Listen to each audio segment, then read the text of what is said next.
მოგესალმებით, თქვენ უყურებთ მაესტროს ახალ ამბებს. 9 საათზე სტუდიაში მაკაცინცაძე განაგრძობს მუშაობას. მე შეგახსენებ ჩვენი მოსმენის საშუალება თქვენ რადიო მაესტროს მეშვეობით FM 94.7-ზე შეგიძლიათ.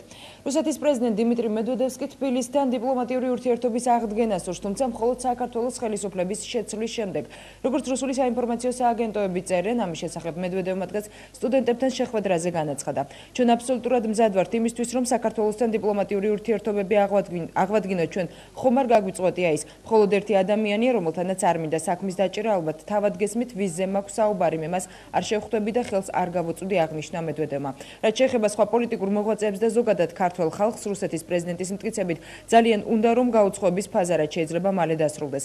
ამ კუთხით რამდენიმე ნაბიჯი უკვე გადაედგა, კერძოდ აღდგა საჰაერო მიმოსვლავ ქვეყანას შორის, საჭიროა გამარტივდეს ხალხთა შორის კონტაქტები, მაგრამ აუცილებელია რომ საქართველოს ხელისუფლების მხრიდან საპასუხო ქმედებები განხორციელდეს, დასძინა მედვედევმა.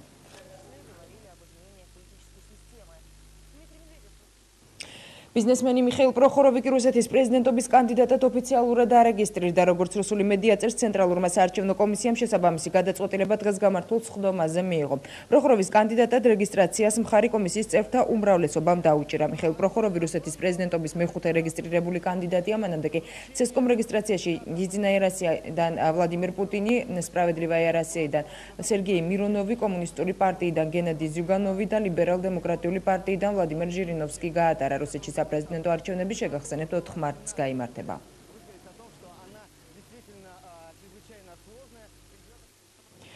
საქართველოს საგარეო საქმეთა მინისტრმა გრიგოლ ვაშაძემ კი ევროსაბჭოს საპარლამენტო ასამბლეაზე გამოსვლა ზურაბჟანიას სიტყვების გახსენები დაიწყო. ჩვენ ვართ ქართველები და მას შესადამით ჩვენ ვართ ევროპელები, განაცხადა ვაშაძემ და სიტყვის დაწყებამდე ევროსაბჭოს საპარლამენტო ასამბლეის ახლად არჩეულ პრეზიდენტ ჟან-კლოდ მინიონს თანამდებობაზე არჩევაც მიულოცა. მან აღნიშნა, რომ ევროსაბჭო მხარს უჭერს რეფორმებს საქართველოში. მისი შეფასებით ძალიან მნიშვნელოვანია პოლიციის სფეროში განხორციელებული რეფორმებიც. ჩვენ შევძელით საბჭოთა მენტალიტეტისგან გათავისუფლება. დღეს ჩვენი ქვეყანა არის რეგიონის ლიდერი, მივიღეთ მნიშვნელოვანი ცვლილებები საარჩევნო კოდექსში და არჩევნებისადმი ნდობა გავზარდეთ, განაცხადა გრიგოლ ვაშაძემ ევროსაბჭოს ტრიბუნიდან. მინისტრმა ასევე ისაუბრა კორუფციის მოსპობაზე, ქვეყნის დეკრიმინალიზაციაზე და აღნიშნა, რომ საქართველოს დემოკრატიული გარდაქმნების მაგალითია.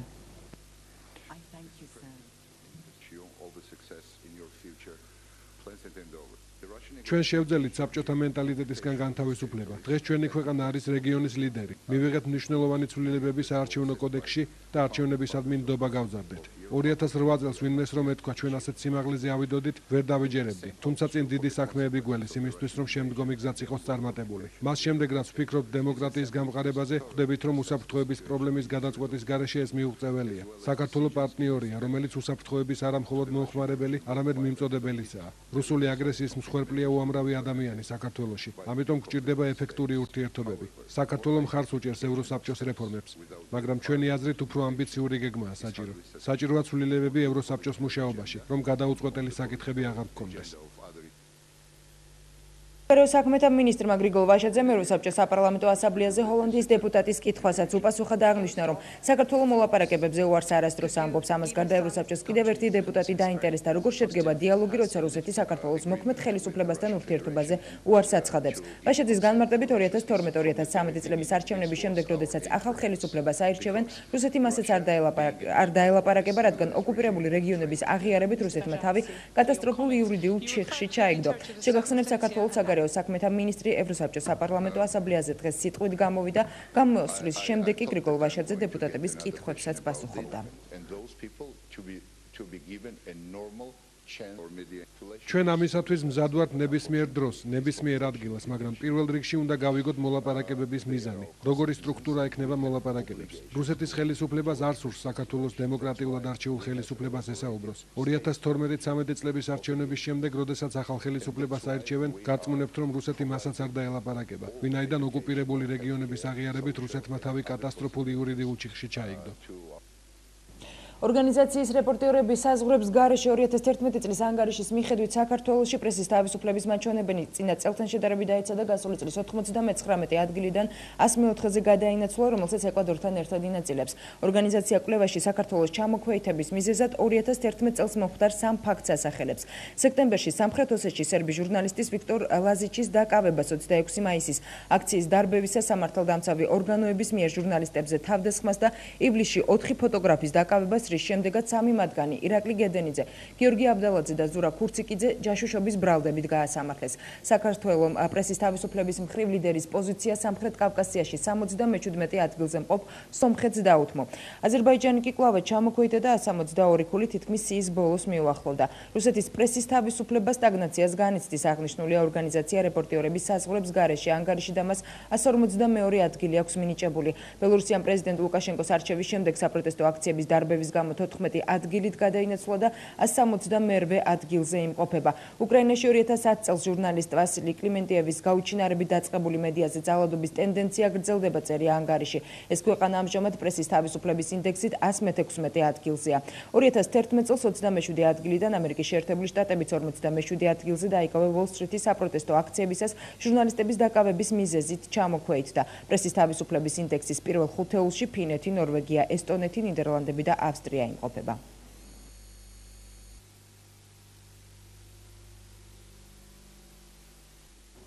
კიდევ ერთი მკვლელობა თბილისში. პოლიცია მეუღლის მკვლელობისთვის ბრალდებული 1976 წელს დაბადებული ლაშა შურღაია დააკავა. შურღაია 25 იანვარს ურთიერთ ჩალაპარაკების ნიადაგზე ცივი იარაღის გამოყენებით გულმკერდის არეში სამი ჭრილობა მიაყენა მეუღლის 1978 წელს დაბადებულ მაია ჩილაჩავას, რომელიც მიღებული დაზიანების შედეგად ადგილზე გარდაიცვალა.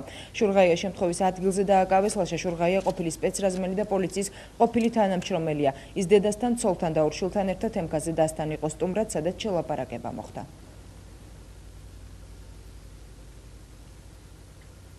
იქ დაცხოვრობს და დღეობა ყოფილა და იქ წასულან. ამათ არ ქონდათ არაფერი უსიამოვნება აქ. არც იქ დაწყობილი ოჯახი აქ სიძეს. ჩვენ არაფერი არ ვიცით. რამდენი წელი ერთად ცხოვრობენ? რამდენი კაცო ამხელა გოგო ყავს კაცო. პირველი და მეოთხე. ორი ბავშვები ყავს. ექიმი გოგო. არაჩვეულებრივი გოგო. რას ქვია დედა, არ გადამიღო შვილო რაღაც. კარგით, კი ბატონო, მაგრამ მე ვიცი რომ ეს ოჯახი არის წესიერზე წესიერი, აი მეზობლებიც გეტყვიან. ეს ბიჭიც არ იყო მაინც და მაინც რამე ცუდის და გამკეთებელი კაცო. ადრიატიკის ზღვაში თურქულ ტანკერზე მომხდარი აფეთქების შედეგად აღუპული 22 წლის ბექა ურუშაძის სხედარი დღეს დილის 11 საათზე ბათუმში გადაასვენეს, 3 საათზე კი დაკრძალეს. გადასტროფა, რომელსაც 22 წლის ბექა ურუშაძე ემსხვერპლა, 16 იანვარს ალბანურ პორტ-დურესთან მოხდა. აფეთქებას კიდევ ერთი ქართველი მეზღვაური ემსხვერპლა, თუმცა მალხაზ ლაზიშვილის სხედარი ვერ იპოვეს და მაშველებმა სამძებრო სამუშაოები უკვე შეწყვეტეს. შეგახსენებთ, ბორძზე სულ 14 ადამიანი იმყოფებოდა, მათგან 6 საქართველოს მოქალაქე, 3 თურქეთის, 3 აზერბაიჯანის, 2 კი უკრაინის. შემთხვევის შედეგად 2 ქართველი მეზღვაური დაიღუპა. საქართველოს 2 მოქალაქის გარდა დაიღუპა ხომალდის კაპიტანიც, რომელიც აზერბაიჯანის მოქალაქე იყო. გადარჩენილი 4 ქართველი მეზღვაური კი უკვე საქართველოში იმყოფება.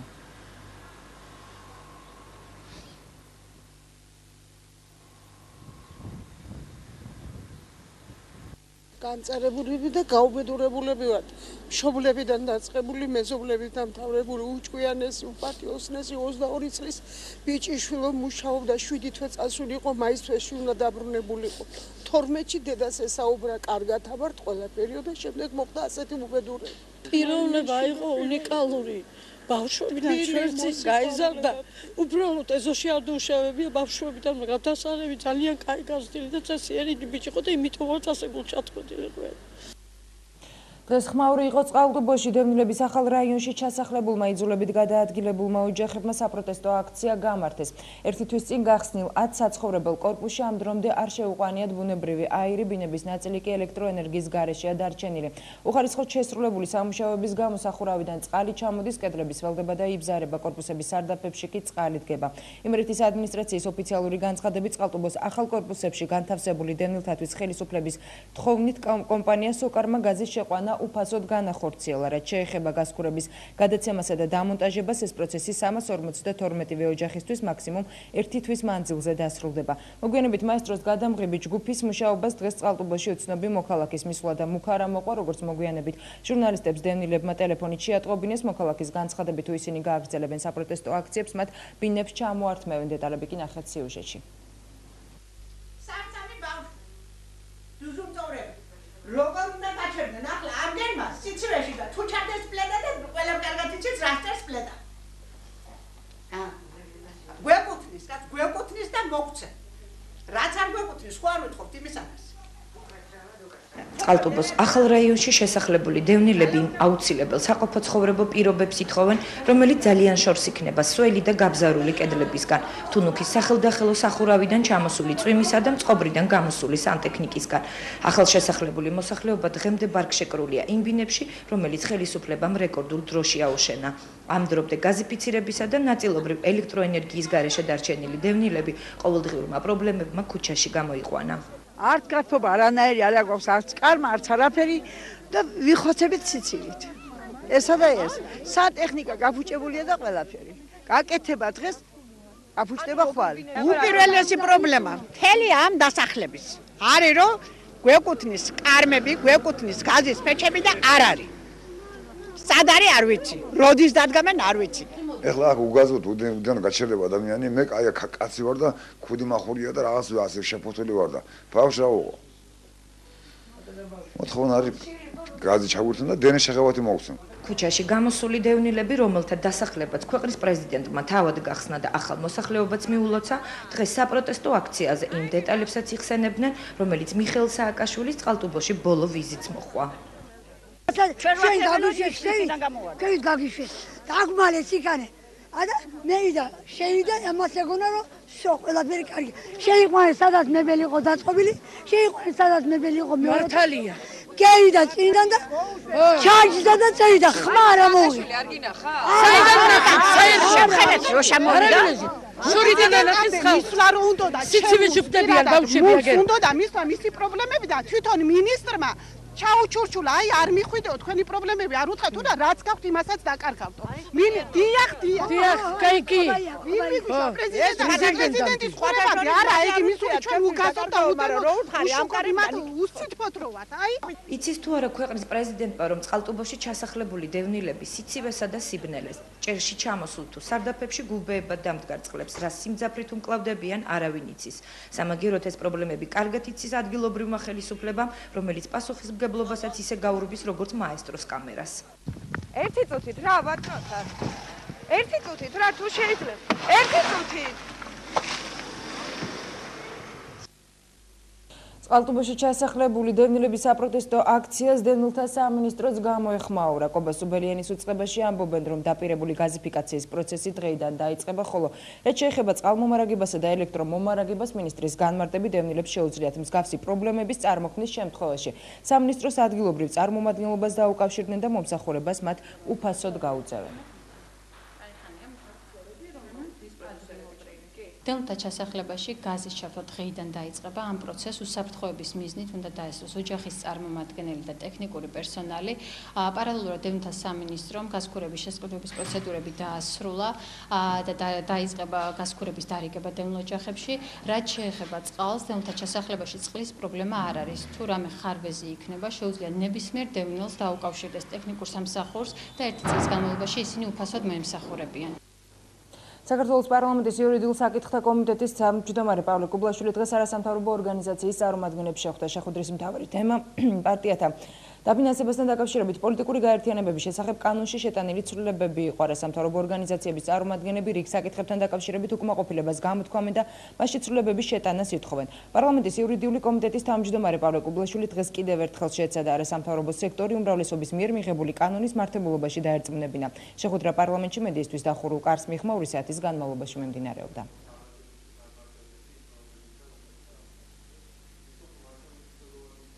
მე ვფიქრობ, რომ არასამთავრობო ორგანიზაციების წარმომადგენლების კიდევ ერთხელ გავმარტეთ, თუ რას ემსახურება ეს კანონი. კანონის მიზანი არის, რომ გამჭვირვალე გახადოს ყველა ის ფინანსები, რომელიც არის პოლიტიკურ პროცესში ჩართული, იქნება ეს პარტიის, მასთან დაკავშირებული ფიზიკური თუ იურიდიული პირის დაფინანსება. შესაბამისად, კანონი პირდაპირ განმარტავს, რომ კანონის მიზანი არ არის ან გამოხატვის თავისუფლების შეზღუდვა, ან სამოქალაქო აქტივობის შეზღუდვა, უფრო მეტიც გამიჯვნა არის ამის მიზანი.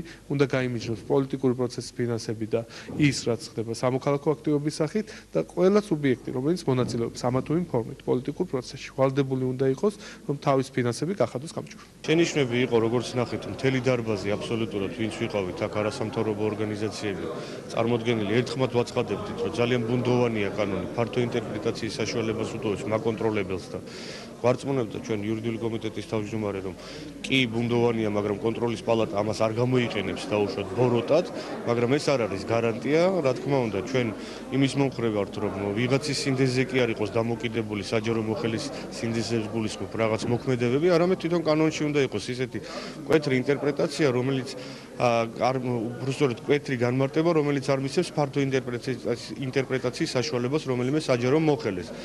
ზუსტად ამისთვის ვითხოვდით ტერმინთა განმარტებას, ზუსტად ამიტომ ვითხოვდით ნორმების დახვეწას. პოლიტიკური პარტიების დაფინანსება გამჭვირვალე უნდა იყოს და იურიდიულ პირებს შეზღუდვები უნდა ქონდეს. ამაზე 4 წელია არასამთავრობო ორგანიზაციები, ოპოზიციური პარტიები დიდი ხანია ამაზე საუბრობდნენ და იყო უამრავი შეთავაზება. ეხლა მიიღეს ეს შესწორებები, ოღონდ მიიღეს დამახინჯებულად, იმიტომ რომ ამ დამახინჯებულმა შესწორებებმა გამოიწვია ის, რომ საქართველოში არ შეიძლება დარჩეს შეიძლება არ დარჩეს თეორიულად მოკალაკე, რომელიც რაღაცნაირად კავშირში იქნება იმ ადამიანებთან, რომელიც ქართულ პოლიტიკაში მონაწილეობენ. ჩვენი ამოცანა არის, რომ ეხლა პროდუქტი შეიქმნას, მიეწოდოს ხელისუფლებას, დასაბუთებული იყოს ეს სიანდადებები და შემდეგ შევხედოთ უნდა პროცესი. კანონები, რომელიც პარლამენტმა მიიღო გასული წლის დეკემბერში, იყო ძალიან აჩქარებად მიღებული.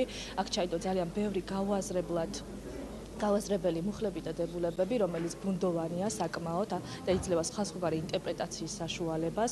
განსაკუთრებით პრობლემურია პოლიტიკურ პარტიებთან დაკავშირებული პირების მუხლი, ეს არის 26-ზე პრიმა მუხლი, რომლის ქვეშაც იგულისხმებიან არა მხოლოდ იურიდიული პირები, არამედ ფიზიკური პირები და ეს ცნება და ჩამონათვალი სუბიექტთა წრე ძალიან ფართოა. პრობლემურია ასევე ამომრჩევლის მოსყიდვის მუხლი, სადაც გაფართოვდა, ასე ვთქვათ, ამ მუხლის გავრცელების არეალი, ის ვრცელდება ასევე არასაარჩევნო პერიოდზე და შესაბამისად ამ მუხლით უკვე ისჯება არა მხოლოდ, ვთქვათ, საჩუქრის განცემი, არამედ ამომრჩეველი, რომელიც მიიღებს ან მოითხოვს ასეთ საჩუქარს ან მატერიალურ ფასეულობას. რეჟისორი თემურ ჩხეიძე და მხატვარი ნიგუშა შენგელაია დღეს ბიძინა ივანიშვილს შეხვდნენ. ივანიშვილის პრესსამსახურის ცნობით შეხვედრამ თბილ და მეგობრულ გარემოში ჩაიარა. თემურ ჩხეიძე ბიძინა ივანიშვილს მხარდაჭერა გამოუცხადა და შეხვედრის შემდეგ კი მან ქვეყნის წინაშე ბიძინა ივანიშვილის დამსახურებაზე ესაუბრა.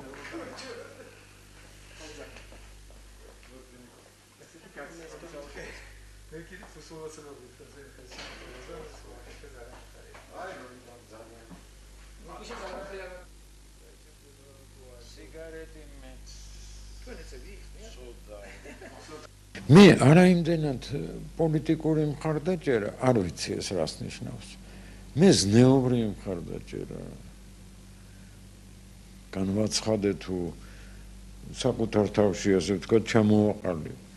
იცით ამ ადამიანს იმდენი რამ აქვს გაკეთებული ქვეყნისთვის, რომ მას სრული უფლება აქვს ჩემი და ჩემნაირების ზნეობრივი მხარდაჭერა კონდეს. ეს არის და ეს მარტივად ითქმის, მაგრამ რაც ისე მარტივად მიდიხარ კაციაკამდე, როგორ ვთქვა. მე აი უპრეცედენტოც კი მგონია. აი ასეთი მასშტაბი ქველმოქმედებისა. კონსერვატიული პარტიის ლიდერი ზვიად ძიძიგურის პროგნოზით კი როგორც საპარლამენტო, ისე საპრეზიდენტო არჩევნებში გამარჯვებისა და კოალიციური მმართველობის შექმნის შემდეგ ბიძინა ივანიშვილის კოალიციაში პარტიულ სუბიექტებს შორის კონკურენცია აიწევს. ამასთან მან უარყო მოსაზრებები იმის შესახებ, რომ ბიძინა ივანიშვილის ირგვლივ პოლიტიკური სუბიექტების გაერთიანების მიზეზი ფინანსებია. ასეთი მოსაზრებებიც არსებობს. ჩვენ გაფართოება კოალიციის ამა თუ იმ ფორმით არჩევნების ბოლო წუთამდე იქნება შესაძლებელი, ამიტომ აქ ვინ მოხვდება ხვალ, ვინ იქნება, ზეგ ვინ იქნება, ეს ბევრს აწუხებს, ძალიან ბევრს და მე პირადად ჩემ პოზიციას გეტყვით, რომ ყველა ადამიანი, რომელსაც აქვს რესურსი, რომელსაც ამდენი წლის განმავლობაში აქვს გამოცდილება სააკაშვილის რეჟიმთან ამა თუ იმ ფორმით პოლიტიკური თვალსაზრისით, რა თქმა უნდა, დაპირისპირების, მე ვფიქრობ, ამ ადამიანების დატოვება ისე რომ ეს რესურსი არ გამოიყენო, ეს არ იქნება სწორი. თუ ბურჯანაძეზე ცალკე მკითხავთ, კუკავაზე ცალკე მკითხავთ მე არ გიპასუხებთ, იმიტომ რომ ვისთანაც მოხდება თანამშრომლობის გაფორმება, ამის შესახებ თქვენ გაიგებთ. ბიძინა ივანიშვილის პარტიის ჩამოყალიბების იურიდიულ თლიან პერიპეტიას არ აქვს გადამწყვეტი მნიშვნელობა. გადამწყვეტი მნიშვნელობა აქვს, რომ პოლიტიკური ფაქტორი არსებობდეს. ბიძინა ივანიშვილი ინტენსიურად მუშაობს თავისი პარტიის ჩამოყალიბებაზე. რამდენიმე დღეში მე ვფიქრობ, მას ექნება სიახლე ამ მიმართულებით. კახა კუკავა ერთიანი ფრონტის შესაქმნელად მზად არის იდეოლოგიური პოზიციები დათმოს. თავისუფალი საქართველოს ლიდერის თქმით, მისი და ბიზნესმენ ბიძინა ივანიშვილის პოლიტიკური იდეოლოგიას სხვადასხვა საკითხებში ერთმანეთს არ ემთხოვა, თუმცა ამჟამინდელი ხელისუფლების შესაძლებლად ერთიანი მოქმედებისთვის მზად არის კოალიცია შეუერთდეს. რაც შეეხება არჩევნებს, კუკავას განმარტებით, ეს არ იქნება ორპოლუსიანი არჩევნები და საზოგადოების 30%-მდე მხარს იმ ოპოზიციური პარტიას დაუჭერს, რომელიც 7 ნოემბრისა თუ 26 მაისის აქციებში მონაწილეობდა. კუკავა ქუჩის აქციებს არც წინას არჩევნო პერიოდში გამორიცხავს.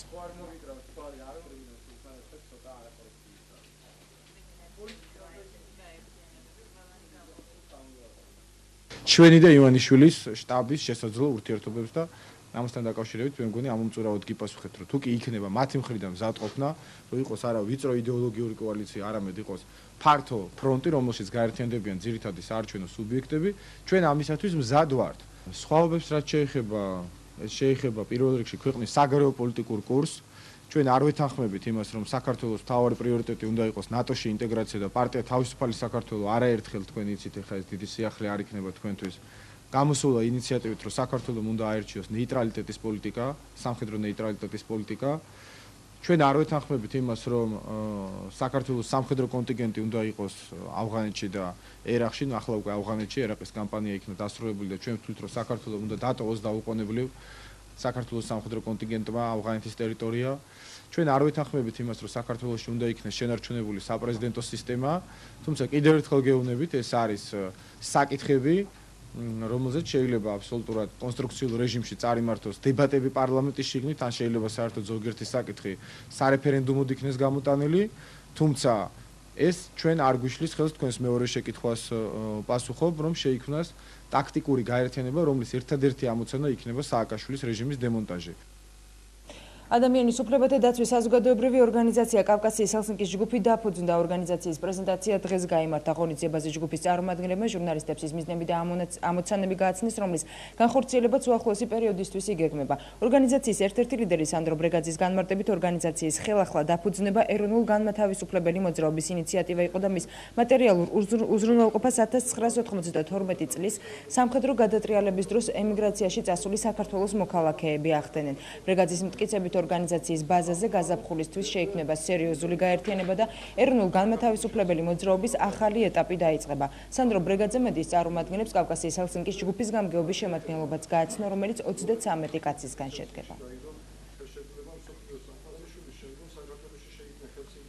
დღეს კაფეო შეგვიძლია განვაცხადოთ, რომ ამ ორგანიზაციის ბაზისზე შესაძლებელი არის უახლოეს ხანში და ეს არის ჩვენი მიზანი დაახლოებით 2-3 თვეში დაიწყოს ეროვნულ-განმათავისუფლებელი მოძრაობის ახალი ეტაპი, იმიტომ რომ თვლით, რომ დღევანდელ ეპოქაში, სადაც ხელისუფლება, რომელიც გაძეძგილი არის ეგრეთ წოდებული ლიბერალური მიმდინარეობის პოლიტიკოსებით და სხვადასხვა ექსპერტებით და გარკვეულწილად ოპოზიციის გარკვეული ნაწილიც, რომელიც აღნიშნულ იდეებს ემსახურება, გახლავან ერთი იდეის, ერთი სახის მატარებლები და საქართველოში უნდა მოხდეს ის, რომ ეროვნული იდეა, ეროვნული ცნობიერება უნდა დაუპირისპირდეს ამ მიმდინარეობას, რადგანაც 2003 წლის ვარდების რევოლუციის შემდგომ ზუსტად აი ამ იდეოლოგიამ მიიყვანა ქვეყანა იმ ღრმა კრიზისში, რომელ კრიზისშიც დღეს ქვეყანა იმყოფება. საქართველოში შეიქმნა ვითარება, როდესაც ქვეყანას მართავს თავის ხალხს დაპირისპირებული ხელისუფლება. სააკაშვილის ნეობოლშევიკური რეჟიმი ახორციელებს საქართველოს კოლონიური სტატუსის დამკვიდრებას და მიზნის მისაღწევად შადის უამრავ დანაშაულებრივ ქმედებას. ხდება ეროვნულ სახელმწიფოებრივი ინტერესებისა და ადამიანის ფუნდამენტალური უფლებების იგნორირება. მიმდინარეობს ერისა და ადამიანის გახსნა გადაგვარების პროცესი. ამ მიზნით ხორციელდება ანტიეროვნული, ანტისახელმწიფოებრივი და ანტიხუმანური პოლიტიკა. მედიის თავისუფლების და სიტყვის თავისუფლების დაცვა იქნება და ჟურნალისტების დაცვა იქნება ერთ-ერთი პრიორიტეტი, სწორედ კავკასიის ჰელსინკის ჯგუფის.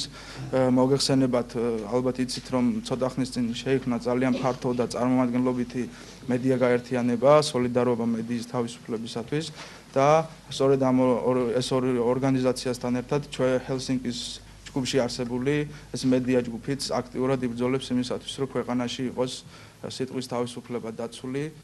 პარლამენტის თავმჯდომარე დავით ბაქრაძემ Human Rights Watch-ის ანგარიშზე კომენტარი გააკეთა. მისი თქმით, საერთაშორისო ორგანიზაციის ამოცანა სხვადასხვა ქვეყნებს ადამიანის უფლებათა სფეროში პრობლემატიკაზე მიუთითოს, ამ მხრივ იდეალური ვითარება კი არც ერთ ქვეყანაში არ არის და ორგანიზაციის ანგარიშებში ისეთი ქვეყნებიც ხვდებიან, როგორიც საფრანგეთი და ამერიკის შეერთებული შტატებია.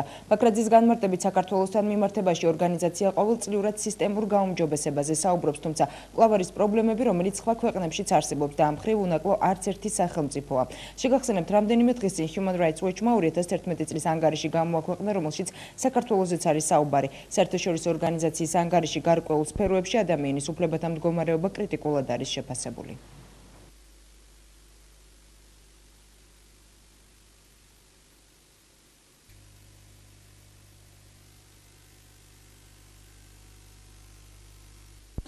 ქრისტიან-დემოკრატიული მოძრაობა კი Human Rights Watch-ის შეშფოთებას საქართველოში ადამიანის უფლებების დარღვევასთან დაკავშირებით სრულად იზიარებს, როგორც დღეს გამართულ პრესკონფერენციაზე ნიკა ლალიაშვილმა განაცხადა, ყველაფერი უნდა გააკეთონ ქვეყნის დასავლელმა პარტნიორებმა იმისთვის, რომ საქართველოს ხელისუფლებაზე ზეწოლით მიაღწიონ ქვეყნის დემოკრატიულ ტრანსფორმაციას.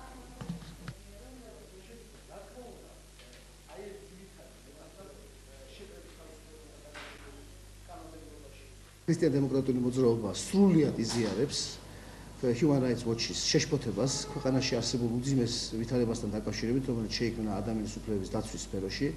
ჩვენ მიგვაჩნია, რომ არა მარტო ეკონომიკური თუ პოლიტიკური, არამედ სამხედრო თანამშრომლობაც კი ამერიკის შეერთებულ შტატებთან და ევროკავშირთან აღარ განვითარდება და აღარ გადავა ახალ საფეხურზე, თუ კი ქვეყანაში არ მოხდება თვისობრივი ცვლილება ადამიანის უფლებების სფეროში არსებული საგანგაშო ვითარებისა.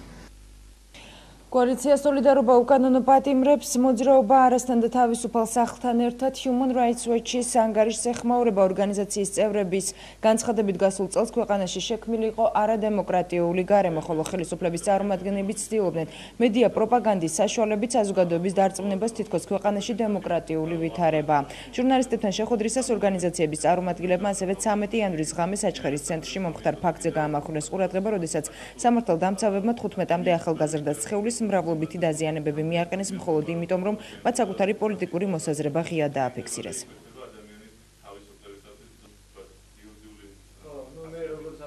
ჩვენი კატეგორიული მოთხოვნა, რომ დაუყოვნებლივ ამ საქმეზე აღიძრას სისხლის სამართლის საქმე, შინაგან საქმეთა სამინისტრომ იდენტიფიცირება მოახდინოს იმ ადამიანებს, რომლებმაც ჩაიდინეს ძალადობა, პროკურატორამ აღძრას სისხლის სამართლის საქმე და ამ ადამიანების მიმართ გამოკვეთილი იქნა სისხლის სამართლის შესაბამის პასუხისმგებლობა.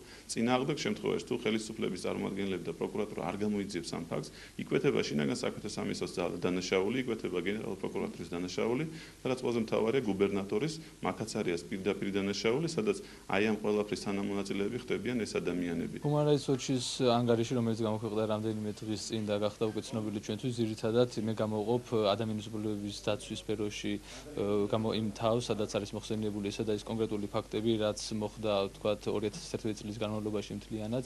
ძირითადი აქცენტი გამახვილებულია 26 მაისის თემაზე, სადაც ხელისუფლებამ და სამართალდაცვამ ორგანოებმა ძალიზედ მეტი გამოყენებით დაშალეს საპროტესტო აქცია, რომელიც მიმართული იყო ხელისუფლების წინააღმდეგ. ამის შედეგად დაკავებული იქნა ადმინისტრაციული წესით 90-ზე მეტი პიროვნება, რომლებიც გასამართლებულები იქნენ არასათანადო საპროცესო ნორმების საფუძველზე.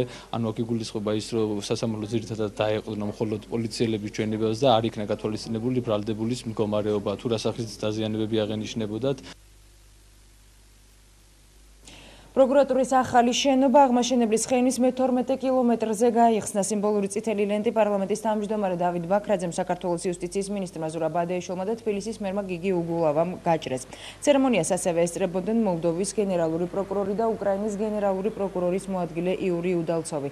პარლამენტის თავმჯდომარემ თბილისის პროკურატურის თანამშრომლებს ახალ შენობაში გადასვლა მიულოცა და აღნიშნა, რომ 2011 წელს უწყებისთვის ძალზე მნიშვნელოვანი რეფორმების დაწყების წელი იყო. ბურთას ზოდელავას განცხადებით კი პროკურატურის ახალი შენობა მორგებულია თანამედროვე სტანდარტებსა და მათი მუშაობის პრინციპებს. მისივე თქმით, პროკურატურის ფუნქცია მხოლოდ დამნაშავეების დასჯა არ არის, არამედ დანაშაულის პრევენცია და დაზარალებულის დაცვა.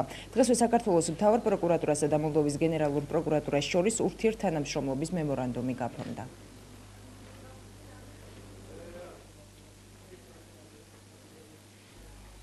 წლის წინ იუსტიციის სისტემა იყო საქართველოში კორუფციის ერთ-ერთი სიმბოლო და რიგით მოქალაქეს სჭირდებოდა ყველგან ღვთამის გადახდა ნებისმიერ საბუთში. დღეს ყველაფერი შეიცვალა. დღეს ეს არის სისტემა, რომელშიც გატარებული რეფორმებითაც ჩვენ ყველა ვამაყობთ. ამ რეფორმების გასაცნობად ჩამოდის ძალიან ბევრი უცხოური დელეგაცია.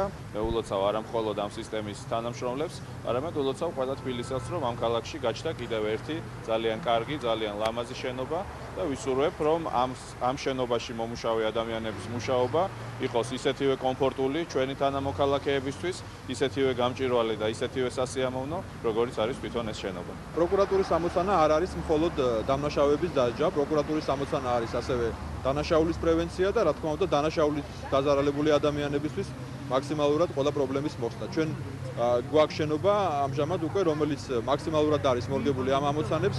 ყველა დაზარალებული, დანაშაულის შედეგად დაზარალებული ადამიანი შეძლებს აქ სრულყოფილი ინფორმაციის მიღებას, შეძლებს რომ მაქსიმალურად კომფორტულად იმყოფებოდეს ჩვენთან ურთიერთობის პერიოდში და ამავდროულად მაქსიმალურად დაინაზღაუროს ის ზიანი, რომელიც მას მიადგა დანაშაულის შედეგად.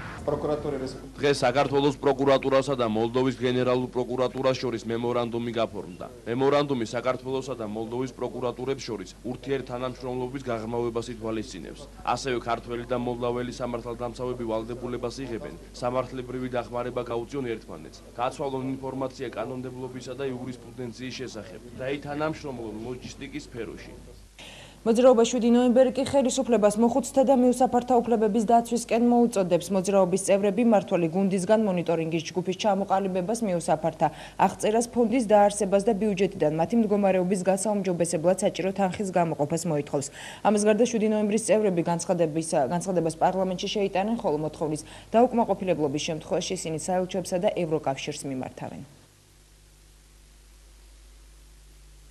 დღევანდელი ჩვენი თემა მიზნად ისახავს კუჩებში უპატრონო დარჩენილი ხალხის ყურადღებამტოვებას და არაკეთილსინდისელ მოპყრობას მანდამე. ჩვენ მოძრაობა 7 ნოემბერი მოვტყოველივე ამას და ხელისუფლებას მოუწოდებთ, რომ ჩამოაყალიბონ რაიმე სახის მონიტორინგის ჯგუფი, რომელიც ამ ხალხის აღწერას დაიწყებს და აღწერის შემდეგ მოხდეს ბიუჯეტიდან იმ თანხის ნაწილის გამოყოფა, რომელიც მათ მდგომარეობას ცოტაოდენ მაინც გააუმჯობესებს. ასევე ამ დღეებში ჩვენ ვაპირებთ პარლამენტში რომ შევიტანოთ განცხადება და ჩვენი მოთხოვნების დაუკმაყოფილების შემთხვევაში მიმართავთ საქართველოში აკრედიტებულ საერთაშორისო ორგანიზაციებს. დღეს კი კახა კაციტაძის წიგნის ჰომო მილიტარის ადამიანი მეომარი პრეზენტაცია შედგა. ნაშრომში გაანალიზებულია არქაულ კულტურაში ომი როგორც ადამიანური გახსნილობის განსაკუთრებული ფორმა. წიგნზე მუშაობა ავტორმა 2006 წელს დაიწყო და 2 წლის წინ დაასრულა. ნაშრომის რედაქტორი პროფესორი ლელა გაფრინდაშვილია, მასთან ერთად სამეცნიერო რედაქციაზე დავით ევზაძე, ვახტანგ კაპანაძე, გურამ სანადირაძე და კახა ჯამბორია მუშაობდნენ. ჰომო მილიტარის ადამიანი მეომარი ფონდღია საზოგადოება საქართველოს მხარდაჭერით გამოიცა, წიგნის მაღაზიებში კი უახლოეს მომავალში გამოჩნდება.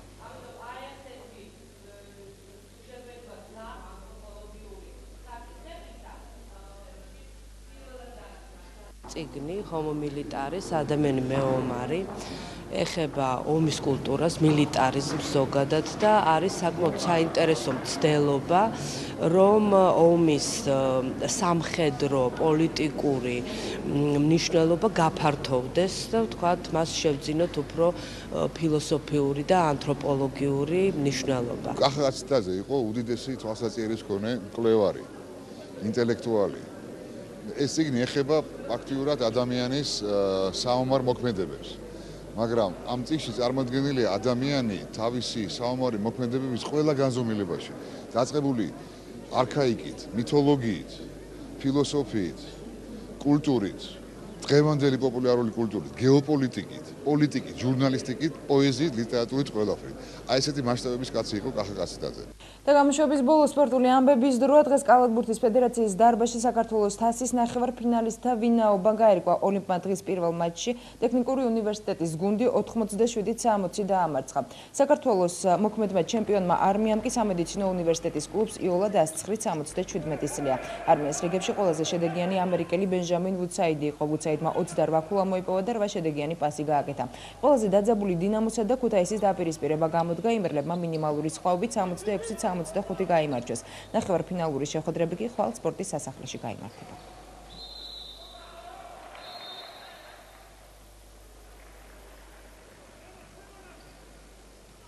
თასი სპეციფიკური ტურნირია, ერთამას აგებ თუ არა, ეგრევე ამთავრებ მონაწილეობას. ამიტომ განწყობა იყო ნორმალური გუნდში და როგორც სპარინგ პარტნიორი შვენიერი იყო ტექნიკური უნივერსიტეტის გუნდი და თვითონ თამაშს კარგად წარიმართა ჩვენთვის.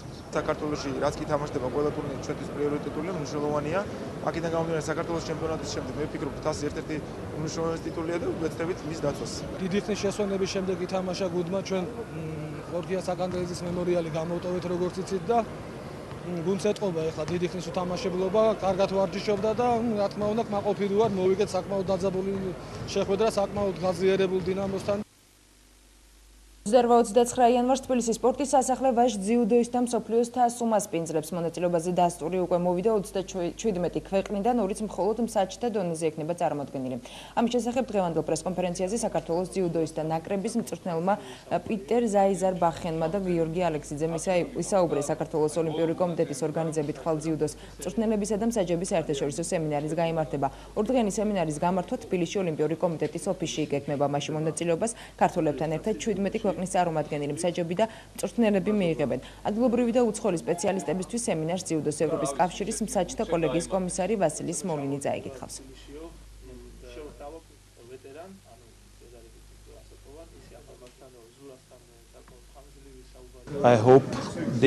თბილისში ჩასატარებელი მსოფლიო თასი ძალიან მნიშვნელოვანი ტურნირია. ეს ტურნირი იძლევა ამავე დროს ოლიმპიურ ქულებს რეიტინგში. ასევე საკმაოდ მნიშვნელოვანია ზვიადაურის დაბრუნება. მის რეიტინგში 0 ქულაა და რთული იქნება რომ დაუბრუნდეს თავის ფორმას. თუმცა იმედი მაქვს რომ ის კონდიციაში ჩადგება. 28 იანვარს თბილისში ტარდება მსოფლიო თასი. მსოფლიო თასი არის სარეიტინგო ტურნირი, რომელიც იძლევა სარეიტინგო ქულებს. ჩემპიონი იღებს 100 ქულას. ამის შემდეგ მოდის უკვე პარიზის გრანდსლემი, სადაც საკმაოდ მაღალი 300 ქულაა ჩემპიონზე, მერე ისე მსოფლიო თასი ავსტრიაში, შემდეგ დიუსელდორფი, ჩეხეთი და შემდეგ უკვე მიდის მზადება ევროპის ჩემპიონატისთვის, რომელიც ტარდება რუსეთის ქალაქ ჩელიაბინსკში.